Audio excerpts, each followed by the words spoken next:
For as much as I enjoy playing video games, there are a couple of things that keep returning in video games that, most of the time, I don't think are interesting.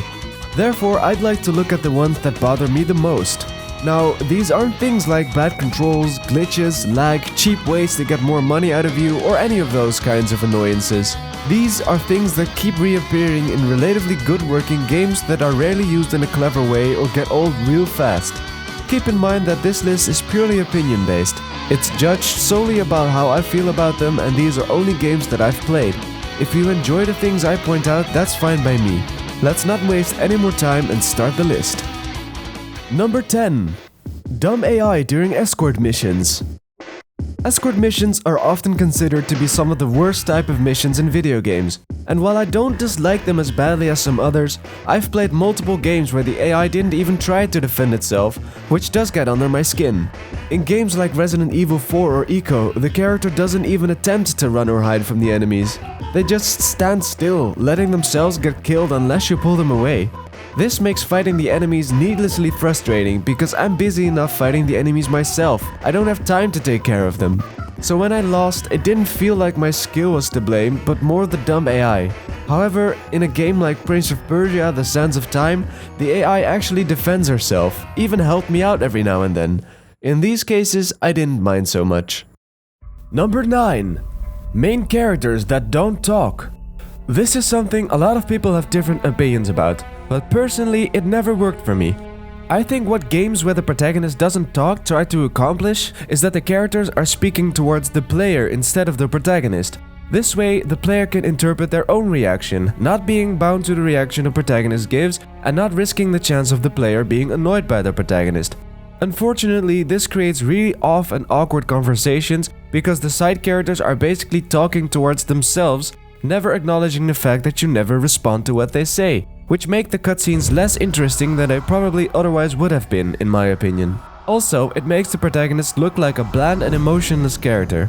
In Dead Space, the protagonist gets confronted with some big reveals which would most likely emotionally hurt him. But since he doesn't have any personality and he never reacts to anything that happens, it didn't make me care for him. It feels like it's been so long. But I can help you now. Come with me.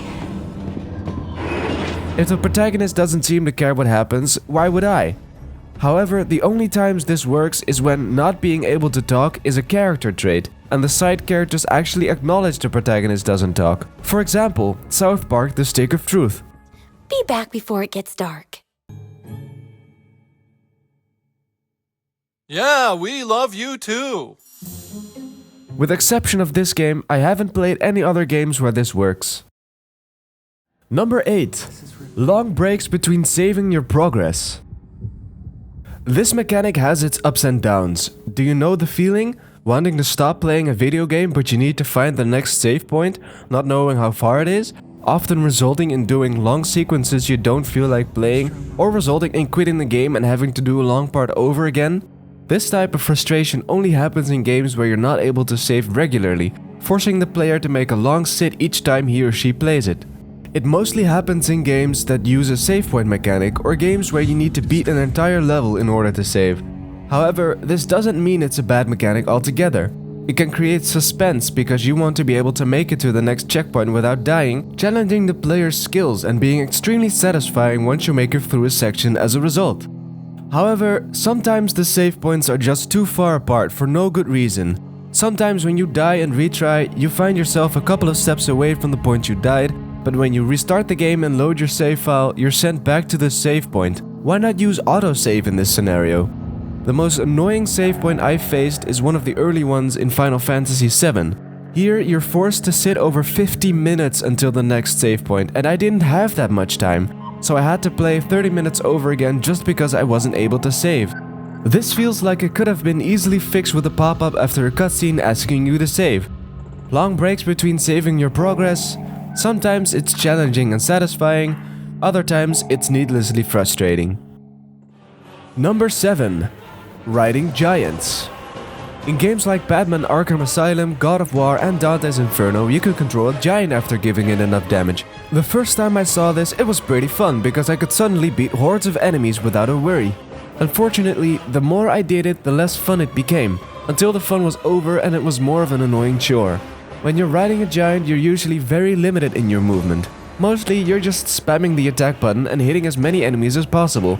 That makes it repetitive, and since the giants keep appearing over and over again, it just gets boring to do. Controlling bigger enemies to take down lesser ones is a concept you can use in many ways, and it has potential for future games, but for how it's used in God of War, Dante's Inferno and Batman, I definitely have seen enough of it. Number 6. QuickTime Events used wrong. QuickTime Events are something quite a lot of video games use, and they're usually not received very well. While I don't dislike them as much as some other people do, I do think they can be a huge pain in the neck if they're done wrong. I think they're pretty good in story games like Heavy Rain or in The Walking Dead. Heavy Rain uses different kinds of QuickTime events throughout the entire game, which at certain points can actually be a bit tricky, so I was always alert for them. But in games like Bayonetta, Soul Calibur 3 and Resident Evil, they can come out of nowhere in the middle of a cutscene. They can be rather unforgiving and often far apart, forcing you to watch the cutscene over again or even play a bit of the level over again. It's not fun or rewarding, it's an off-guard punch to the face. In games like The Order 1886 or Uncharted, Drake's Fortune, the final boss is all in QuickTime events, which just sucks the challenge and fun out of them and stands in contrast compared to what you've been doing for the rest of the game. So QuickTime events, I don't mind them as much as some others, but use them wisely. Number 5. Giant boss battles that require you to mostly hit hands or feet. Beating a giant enemy sounds awesome, and in most cases it is. Being just a small-sized character who takes down a massive enemy can be extremely satisfying. However, making fighting giant enemies fair and doable while using the same moves you also use on regular enemies isn't easy. As a result, in games like God of War, Ninja Gaiden and Devil May Cry, you regularly encounter giant monsters that you can kill by solely attacking their hands or feet. My biggest problem is that these boss battles are a bit repetitive. They attack, conveniently stay still for a couple of seconds while you hit their arms or legs, then they use another attack you need to dodge away from and repeat. This makes fighting the giants a bit boring at times, and it takes away the spectacle. For as much as I like God of War, by the time I played the 4th game I had enough of all those giant boss battles. I wouldn't say I want to get rid of these kinds of bosses altogether, but they've been used a lot of times and have lost most of their charm. Number 4. The move around and listen to dialogue opening sequence. The first couple of times I saw this, it was kinda clever, but the more I saw it, the less fun it became, until it ended up being an annoying chore in most games. It is used in games like Dead Space, Batman Arkham Asylum and Arkham City, Skyrim, Call of Duty, Assassin's Creed and Deus Ex Human Revolution. This is the kind of opening to a video game where, instead of watching a cutscene or playing the actual game, you're forced to listen to the dialogues of other characters as you're slowly walking towards your first goal. I think they use this type of opening because you want the player to feel in control. You give the player the ability to walk around and explore the environment at own will.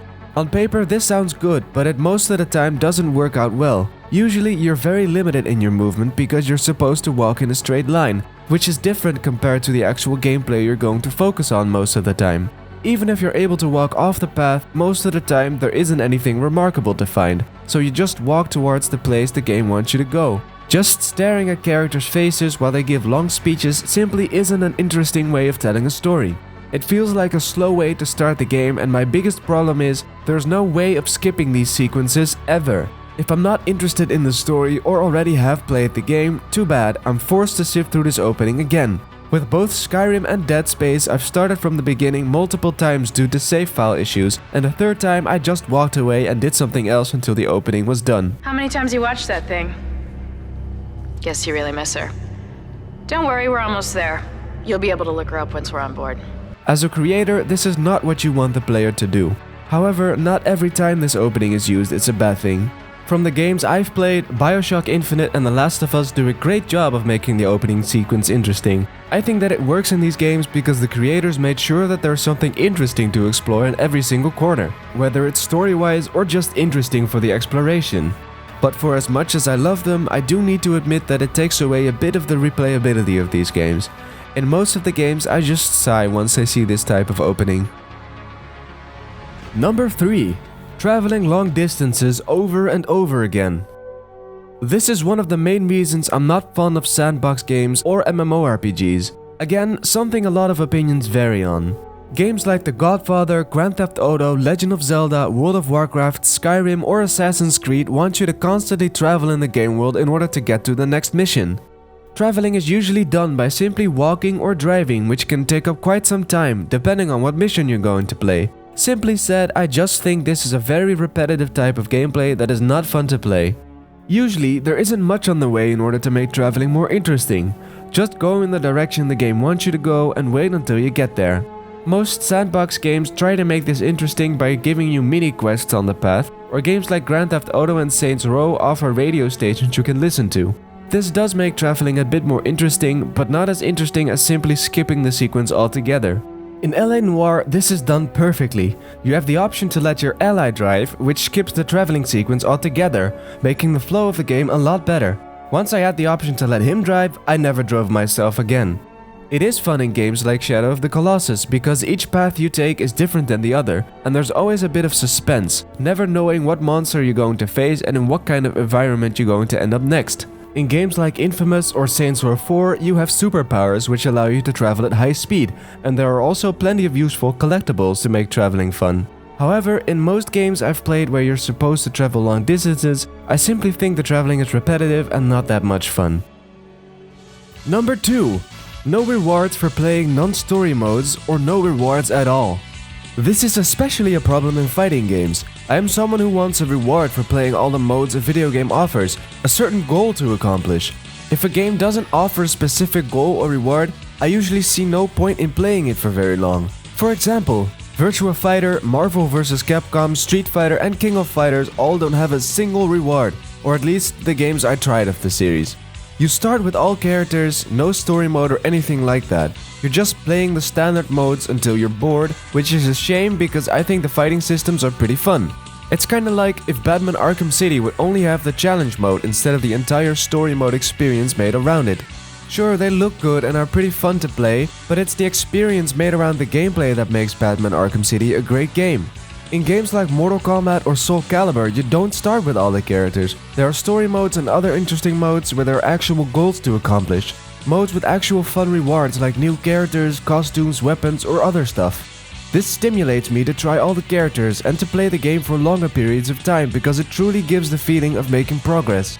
Trophies and achievements try to do this, but to me they never really work because the rewards aren't in-game.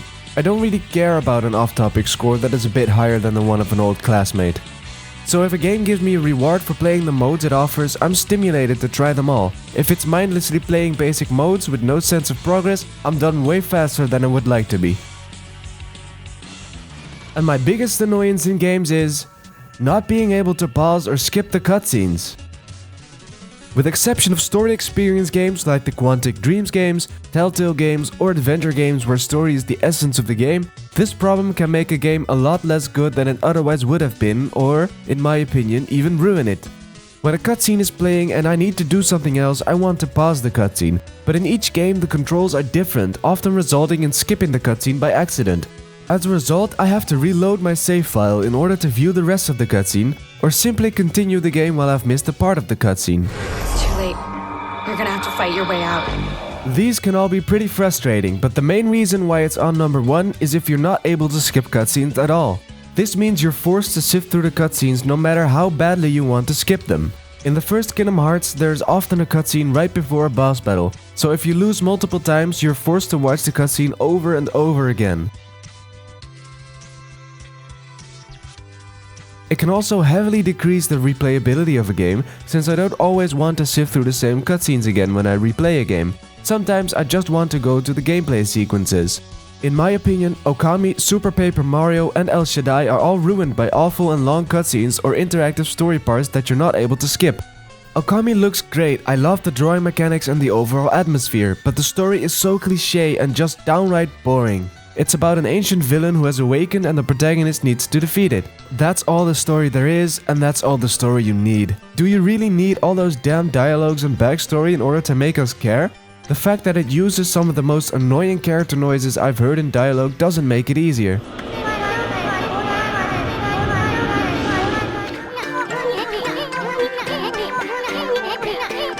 I've played it for an hour, maybe it gets better later on, but the gameplay was interrupted by cutscenes so many times that I just didn't care anymore. Super Paper Mario has some really good and really fun platform mechanics, but also long dialogues which you can't skip. And they never stop. There's one before and after every level, and it heavily interrupts the gameplay.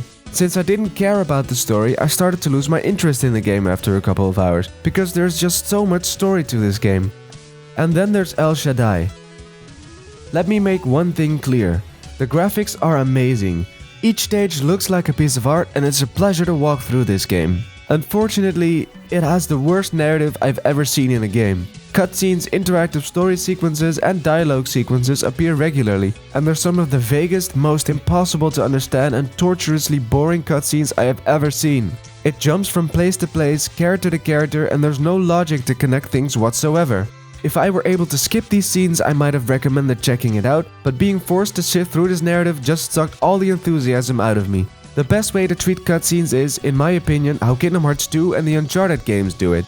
Press start to pause the game and have an option to skip the cutscene if you want. It decreases the frustration drastically and it doesn't feel like a complex mechanic. So why do so many games do it wrong? It's not that if you don't force the people to watch the cutscenes, they won't follow it. I really enjoyed the cutscenes of Uncharted and Kingdom Hearts, I just don't want to sift through them multiple times in case I've already seen them. Like I said, the exceptions are story experience games and adventure games, because the essence lies within the story in these games. In all other cases, please make me able to skip or pause the cutscenes, because I don't want good gameplay seeing ruined by bad stories again. So that was my top 10 most annoying things in video games. I hope you enjoyed it and thanks for watching.